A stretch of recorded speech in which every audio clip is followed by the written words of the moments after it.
Hello, beloved. I am bringing you a companion transmission share that goes with the oracular audio of the Restoration of Excalibur. So with that transmission, we are working with and as the Lady of the Lake. And we are working with her and experiencing how she was Merlin's teacher. And then she and Merlin became lovers for a period and were co-creators in magics of many kinds. And they made Excalibur together.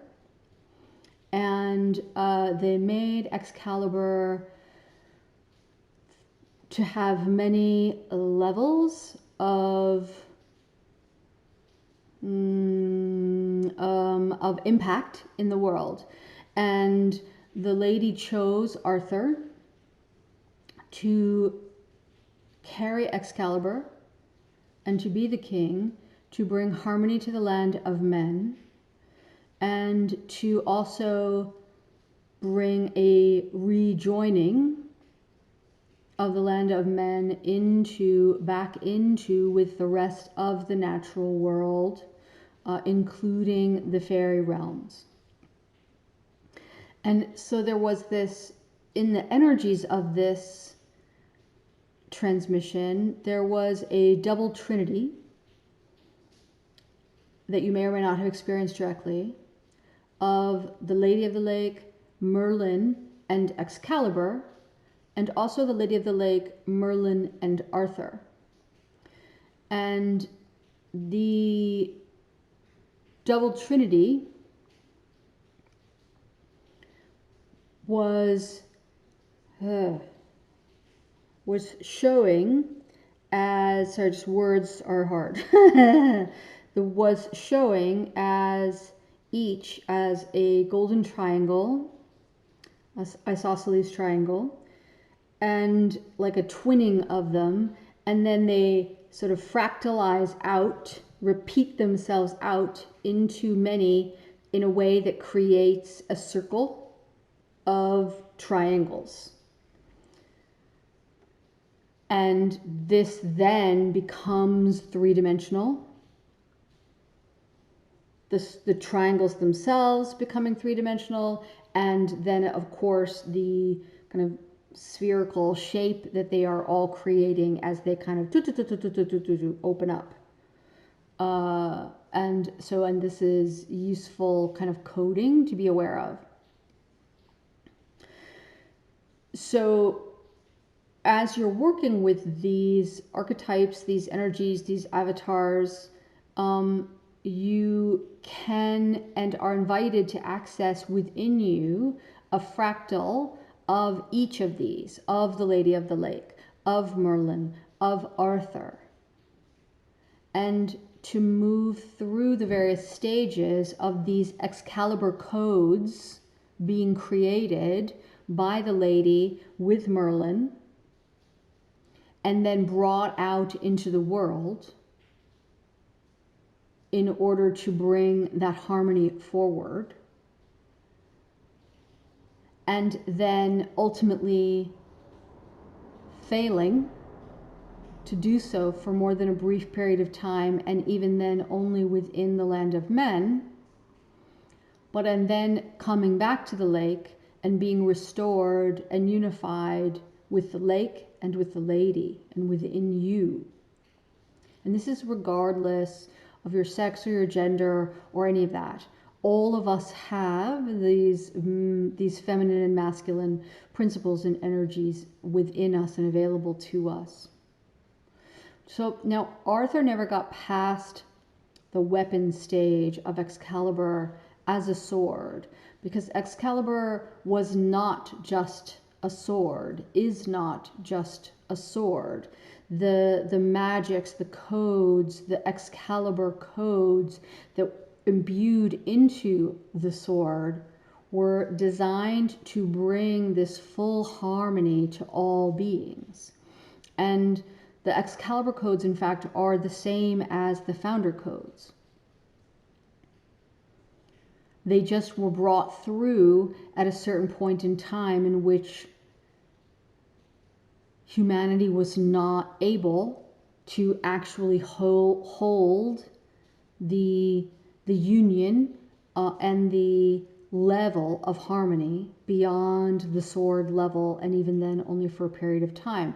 So Arthur was able to create this brief harmony among the world of men, which was a very joyous experience, but could not hold it without embodying the rest of the codes, and he was never able to advance beyond the level of weaponry in order to do that, which would be required to do that.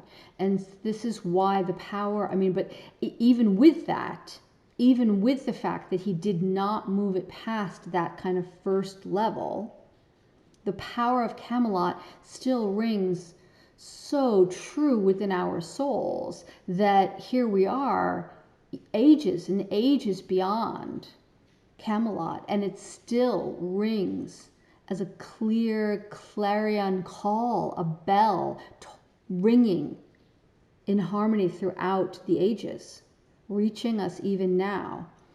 And there's often a melancholy associated with the idea of this that people think of as being about kind of how brief and then it passed and all of that. But it's actually not just for it having fallen, but for it not having actually worked, for it not having united fully with the lands and the Fae and all of the beings in the realms that the codes were designed to bring all together. The energy, the essence that is the being that we call Merlin, actually is one of the 12 founder beings. And in that Merlin incarnation, Merlin avatar, that founder being was not being in a fully human experience, if you will, was only partly human. And this made it much easier for him as a wizard to be able to cross realms more easily, and the shape-shifting and things like that. Merlin came again in human form in more recent history as Leonardo da Vinci. And as Leonardo, he brought in more of these codes in various ways and shared them, but there were interference energies that didn't allow all of them to open. And also, as the Restoration of Excalibur shows, there were some pieces needed, I'll talk about that in a minute, for the full kind of bringing through of them that wasn't possible in the Leonardo form.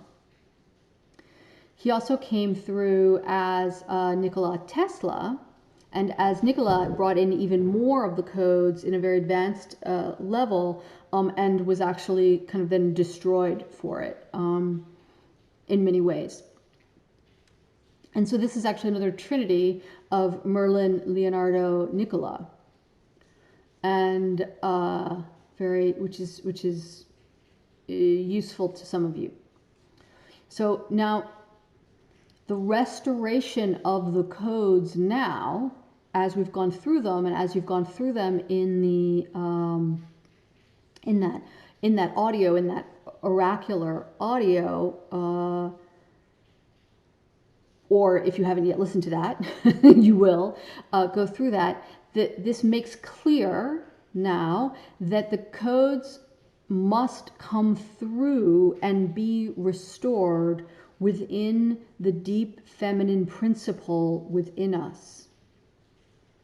That deep feminine principle, that void out of which all creation comes, the deep fathomless waters of the lake that denies all light, all structure, all words. The primordial cosmic magnetism that is the deep sacred current of life force. And with this restoration, we must also come into awareness and full acceptance of the fact that the idea of darkness being bad is an inversion, a mistake, a miscasting. Like I'm going to jokingly say it's basically really good branding by the counter-evolutionary energies that actually don't want to see that full integration and that full harmony occur for various reasons. And so this idea that going into the void, into the darkness within, the darkness of the night, the darkness of the womb, the darkness that is required for creation, it's as if it's a bad thing. It's not a bad thing. It's not any less important than the light. And we have all this confusion, at least in the English language, which is my primary language, and I'm not conversant or fluent in other languages to know if they would offer us more nuance in the understandings of things like shadow and darkness in a sense of a negative sense, as opposed to in this sense of it's just simply the yin yang kind of thing. But my sense is that culture, the societal culture, so strongly has been hijacked by some of these divisive ideas that are behind the experience of racism, etc., that it's very hard for us to work with this and to hold this.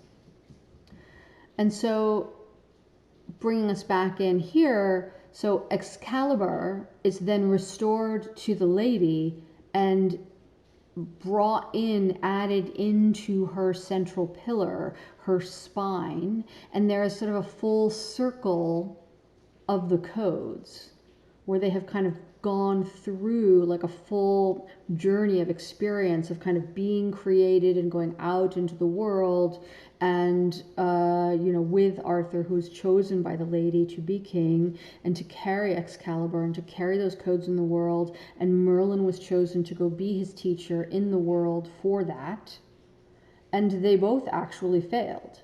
And this is an important thing to be aware of, because there's so much fear in virtually all of us about failure. Oh no, what if I fail? I better not do it. Oh no, what if I fail? Oh no, what if I'm actually that big and powerful? Listen, if Merlin can fail, so can you. It's fine. And Merlin and Arthur, eventually they did. See, they have come back around. The restoration has occurred. And this is a choice and a philosophy to think about for yourself, but I am one very much of the, I would rather have tried and failed than not. And failure is how humans learn. We start walking, we fall over. Look at every baby in the world. We stand up, we fall over. We get back up, we fall over. We get back up, we fall over. We take a few steps, we fall over. We take a bunch more steps, we fall over. We start running, we trip and fall over. Like, this is our experience, and it's how we learn. So don't be afraid of failure. It's just learning. Just keep going. Grab the lessons from whatever the falling, whatever the failing, and take them, because know that they're going to keep shifting you up, keep helping you move up along the spiral of life that takes you upward, upward, upward if you choose for it to do that. And so as Excalibur is restored to the lady, the sword belongs in its sheath, coming into her central pillar, into her spine. Arthur is also returned to her. and to you, all of these things, and within you. And Arthur is restored and brought into the kingly experience within that he was meant to have. So the oracular audio takes you into this restoration, which is evergreen. It is not time sensitive. This integration could happen for any of us at any time. And so this is very much our own timing. For me, the return of Excalibur and Arthur occurred approximately 1.5 years ago in a gorgeous experience that I just could not even possibly begin to put into words. And Merlin has been with me for ages and ages and time immemorial, of course. And so the other thing that I want to say about the importance of individual timing, there's a lot of talk in various traditions and philosophies and religions and whatnot, going around and having resurgence around this idea of like a big event is going to occur of some sort. And I'm not even going to put words into any of that because none of it's useful. This whole idea of some big giant worldwide external event is going to occur and create some kind of massive irrevocable shift. This is a purely projection. The shift, the occurrence, the event, whatever, it is within you. It is your own shift. It may already have happened. So, again, as I say many times in these shares, look to within around those pieces. And I'm not saying to cut off the world at all, and certainly very important to, as these brilliant high resonances and magics are restored to you, you will then feel the call to go out and be of more pure service in the world. And by pure, I mean that the service is truly coming from a place of service and not as a need-based kind of trauma response, if you will, which is where the vast majority of humans are when they're in service, is I have to be in service in order to be safe, in order to be accepted, in order to be included, in order to feel like I'm okay. And to not be in service would be sort of an existential threat for me. And this is why people are so in such a giant mess of no boundaries and codependency and blah, blah, blah, blah. But that's not what we're here to talk about today. So, but people will, you will, others around you and many more will want to start stepping up, stepping in to this next phase of your contribution, of your beginning to truly expand that which will ultimately seed the personal legacy you will leave behind for centuries after your physical body is done. And this is the time for massive legacy building and impact, and not legacy building in a kind of a gross, I need to put my name on the building of a college campus library. Like, that's what I'm talking about. I'm talking about legacy in the sense of the true gorgeous, incredible shifts for Earth and for humanity and for all the beings that live here with Earth. And so this will happen in many ways, and the primary, some of the primary things that I'm seeing in my own work with humans in their evolutionary acceleration is, I think, really 3 prime things that I'm seeing most commonly. And so one of them is the creation and then sharing out of art and beauty through as many different kind of mediums as you can imagine, and some that haven't even been invented yet.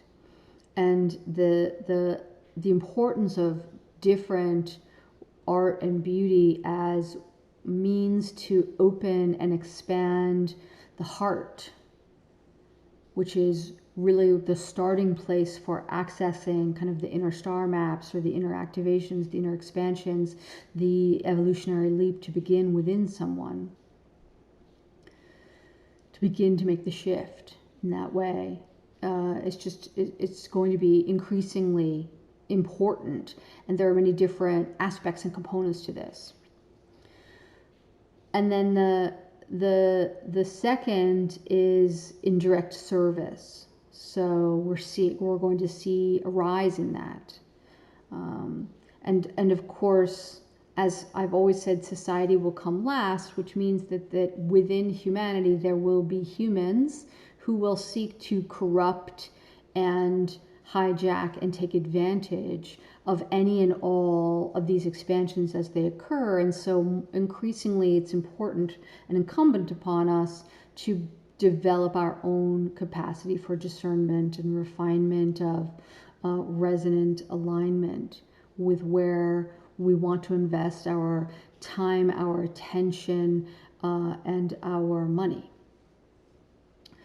And then another very important area that I'm seeing is, and this is particularly for those who already are wealth holders of some sort or influential in with wealth holders, and I mean financial. There's many different ways of thinking about wealth, of course, but the refinement in the directions and distribution mechanisms and locations of money around the planet is beginning to shift. And this is going to be a significant shift over these next couple of years. And so people who are in positions to influence this directly in terms of in the 3D, which is not going away, don't forget. And you might want to go see the red, blue, purple parable if you don't understand what I mean by that. I'll try to remember to put a link to that in the show notes here, but also it's in the stories section of my website. And so the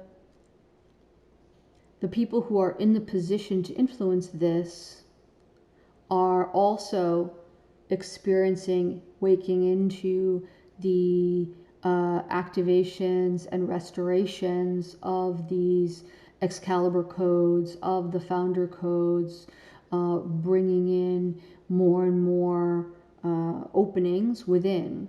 And so they are also sort of kind of refining and shifting what they're doing as well. It's very important work. And of course, we have many people who are doing direct tending to the earth itself, tending to the plants and the animals that live on the earth.